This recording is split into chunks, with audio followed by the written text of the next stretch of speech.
ratchet crimpers here, and what we're going to do is we're going to put this, what do you call these? Let's keep recording anyway, I'll edit it. What do you call these? Bullet. I'm going to put my bullet into here and squeeze it till this bit just lines up flush there. I'm going to get my wire. This one's already been done.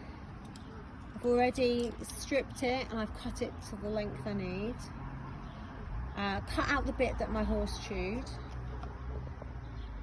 Yeah, Lily chewed it up. Now I'm going to squeeze this.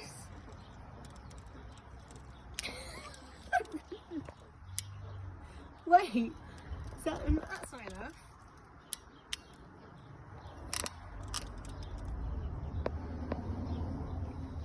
There you go, it's crimped.